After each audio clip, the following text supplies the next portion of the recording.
শেষ চৈত্রের ঘ্রাণ সূচনা পর্ব পর্ব ১ লেখক নূরজাহান আক্তার আলো। আর করব না শুদ্ধ ভাই, ভুল হয়ে গেছে আমার, এবারের মতো মাফ করে দেন, জীবনেও আর অবাধ্য হব না আপনার। উক্ত কথাটি বলতে বলতে প্রাণপণে ছুটছে শীতল, তার পেছন পেছন চেলাতাট হাতে তেড়ে আসছে শুদ্ধ। ঘামে ভিজে আছে পরনের টি শার্ট, মুখভঙ্গি অত্যন্ত গুরুগম্ভীর, দৃঢ় কপাল ও ঘাড় বেয়ে ঝরে যাচ্ছে চিকন সরু ঘাম। এই মুহূর্তে রাগে দিক শূন্য সে, জেদ চেপেছে শীতলকে উচিত শিক্ষা দেওয়ার। সে ঢাকা থেকে বাড়ি এসেছে আজ প্রায় ৩ দিন হলো। ৩ দিনই সে খেয়াল করেছে শীতল কিছু একটা লুকাচ্ছে। কি লুকাচ্ছে সেটা গতকাল রাতে ধরেও ফেলেছে। সেই সঙ্গে নজরে পড়েছে শীতলের পদে পদে উড়নচণ্ডী ভাব, সবকিছুতে গা ছাড়া মনোভাব ও লাগাম ছাড়া কথাবার্তা। আর এগুলো সে মোটেও পছন্দ করে না, তাই বরদাস্ত করার প্রশ্নই আসে না। কারণ এই ৩টে বৈশিষ্ট্য বকে যাওয়ার প্রধান কারণ। আর তার মতে কারো ভুল শুধরে দেওয়ার পরেও সে যদি বারবার একই ভুল করে, তার পানিশমেন্ট আপনা আপনি ফরজ হয়ে যায়। শীতলেরও তাই হয়েছে। সময়ও এসেছে শক্ত হাতে তার লাগাম টেনে ধরার। এজন্য সেও আর দেরি করল না। সঠিক মানুষকে সঠিক পন্থায় সঠিক পানিশমেন্ট বুঝিয়ে দিতে চেলাক্যাট হাতে সামনে এগিয়ে গেল। কিছুক্ষণ আগের ঘটনা। তখন সকাল 6:30। ঘুম থেকে উঠে পরিপাটি হয়ে বাগানে এসেছে শীতল। পরনে গোলাপি রঙা নতুন 3 পিচ, লম্বা কালো চুলগুলো সযত্নে বেনুনি করে সামনে এনে রাখা। মনটা বেশ ফুরফুরে, ঠোঁটে মিষ্টি হাসি, স্নিগ্ধ মুখখানায় অপার মায়া, ডাগর ডাগর নেত্র জোড়ায় আনন্দের রেশ। এত খুশির কারণ নেই, তবুও সে খুশি, কারণ গোমরা মুখে থাকতে ভালো লাগে না তার। 2 দিনের ছোট এই জীবনে 1.5 দিনই যদি মন খারাপ করে থাকে, তাহলে হেসে খেলে জীবন উপভোগ করবে কখন? এটাই তো সময় জীবন উপভোগ করার, মুক্ত পাখির ন্যায় স্বাধীন মনে উড়ে উড়ে ঘুরে ঘুরে বেড়ানোর। মনে মনে কথা ভেবে ঠোঁটে হাসি এঁটে আশপাশে তাকালো। একটু দূরে দারোয়ান কাকা মেন গেটের সঙ্গে লাগোয়া ছোট ঘরে নাক ডেকে ঘুমাচ্ছে। দলে দলে পাখিরা নিজস্ব স্বরে ডেকে জানিয়ে দিচ্ছে সকালের আগমনী বার্তা। সে কয়েক ধাপ এগিয়ে দৃষ্টি ছুড়ল মেন গেটের ওপাশে। সামনের রাস্তা দিয়ে 2-1 জনকে হাঁটতে দেখা যাচ্ছে। তাদের পাশ কাটিয়ে রিকশা টুংটাং শব্দে আসছে যাচ্ছে নিজস্ব গন্তব্যে। গেটের আশেপাশে কাউকে না দেখে সে দীর্ঘশ্বাস ছাড়ল। কিছুক্ষণ আগে ব্যালকনিতে দাঁড়িয়ে দেখেছে শুদ্ধ ভাই জগিং করতে বের হয়েছে। যদিও ওনার ফিরতে দেরি হয় প্রায়ই দিন, তারপরে একটু সতর্ক থাকা ভালো। আর যে কটা দিন থাকবে অবশ্যই চোখ কান খোলা রেখেই চলতে হবে, কারণ এই লোকের শকুনের মতো তীক্ষ্ণ দৃষ্টি, শেয়ালের মতো ধূর্ত বুদ্ধি। সহজে চোখ ফাঁকি দেওয়া যায় না, কিভাবে যেন সব বুঝে যায়। একবার যদি তার উদ্দেশ্যের ব্যাপারেও বুঝতে পারে, তাহলে খবর করে ছাড়বে। এসব ভাবনার ছেদ ঘটিয়ে আর না দাঁড়িয়ে নিজের কাজে লেগে পড়ল। ফোনটা সঠিক স্থানে রেখে আলতা পরা খালি পায়ে ঘাসের উপর হেঁটে একটি ভিডিও ধারণ করল। চমৎকার হয়েছে ভিডিওটা। গাছের ফাঁক ফোকর দিয়ে সূর্যের নরম আলো ঘাসে পড়ায় নজর কাটছে বেশি।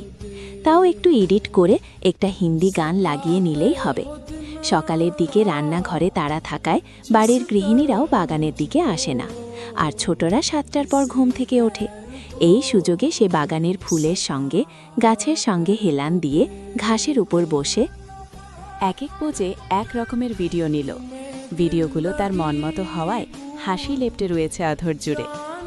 ভিডিওগুলো দেখতে দেখতে ভাবল লাস্ট আরেকটা ভিডিও নিয়ে চলে যাবে।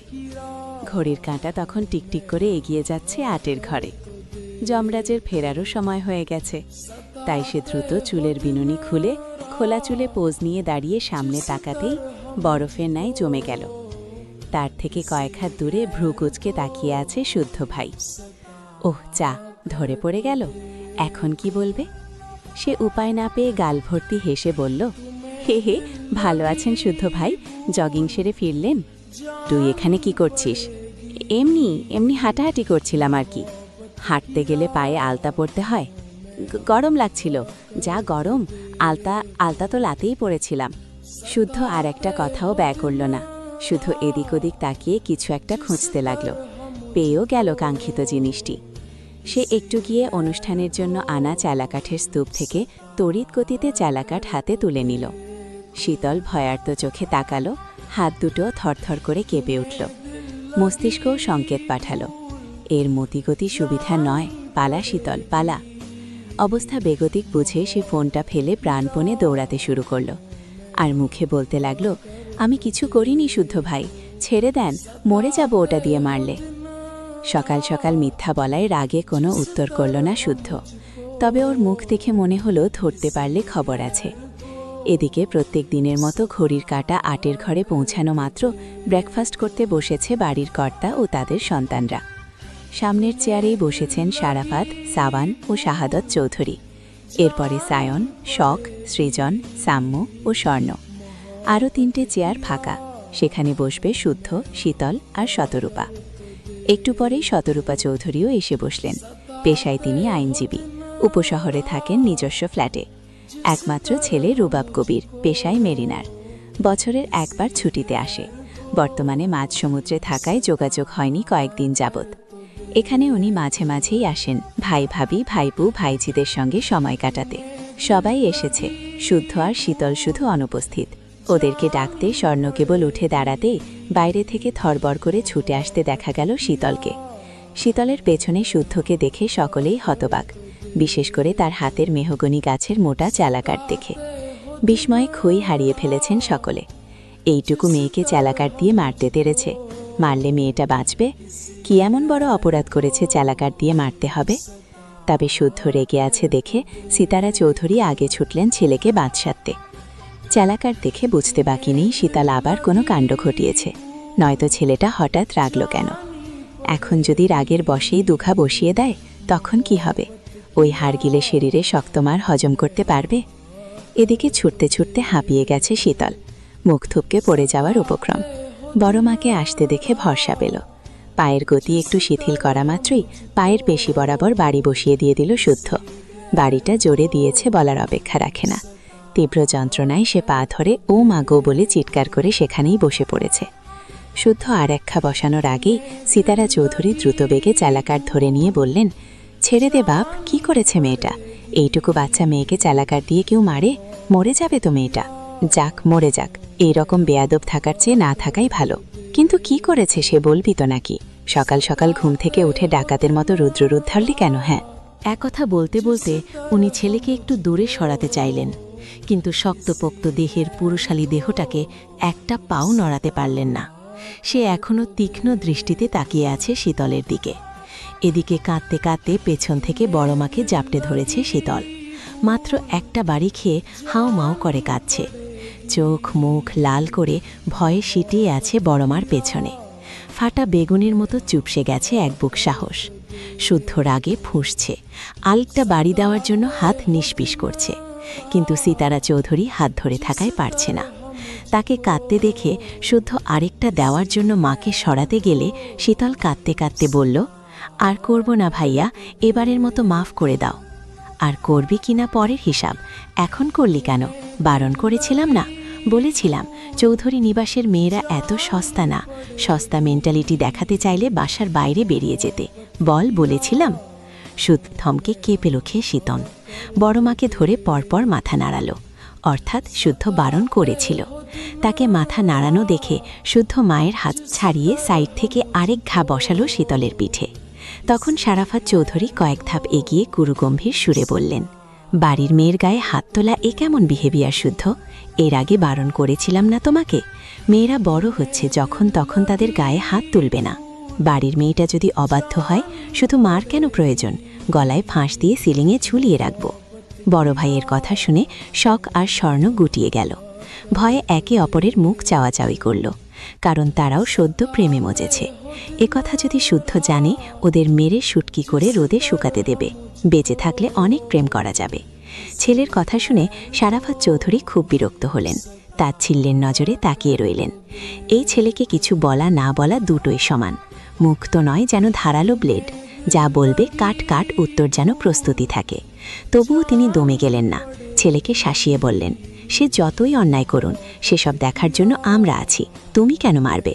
কারো অপকর্ম যদি আমার সম্মানে সামান্য ছিঁড়ে ফোটাও দাগ লাগায় তাহলে আমি তাকে ছেড়ে দেব না, সে হোক বাবা মা কিংবা কাজিন। একথা বলে সে শীতলের দিকে তাকালো। ভয় পেয়ে শীতল সিটিয়ে গেল বড় মার পেছনে। শুদ্ধ তখন অপর হাতে থাকা শীতলের মোবাইলটা সজোরে আছাড় মারল মেঝেতে।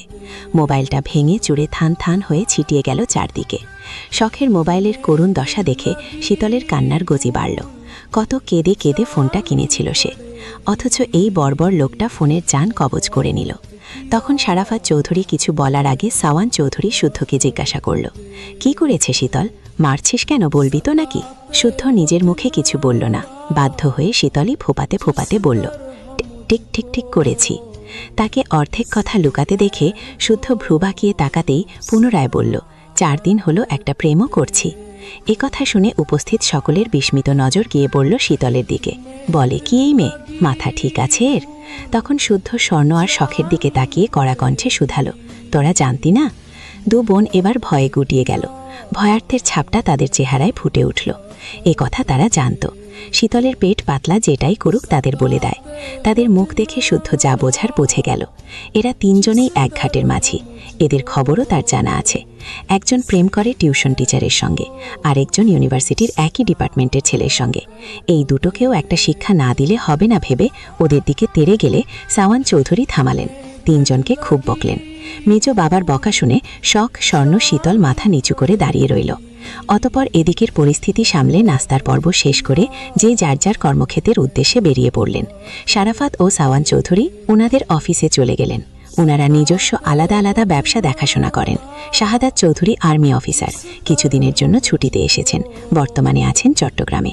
শারাফাত চৌধুরী বাড়ির বড় কর্তা, ওনার সহধর্মিণী সিতারা চৌধুরী এবং তার 3 সন্তান সায়ন, শুদ্ধ, শখ। সায়ন পরিবারের বিরুদ্ধে গিয়ে রাজনীতি বেছে নিয়েছে, বলা যায় বড় মাপের রাজনীতিবিদ সে। শুদ্ধর পড়াশোনা চলমান এবং সে একজন গবেষক। সে ঢাকায় থাকে, সুযোগ বুঝে 2-4 দিনের জন্য বেড়াতে আসে। আর শখ অনার্স শেষ বর্ষের ছাত্রী। পুরো গল্প পেতে সাবস্ক্রাইব করে পাশে থাকবেন। আর হ্যাঁ, পরের গল্প কোনটা চাই কমেন্ট করে জানাবেন।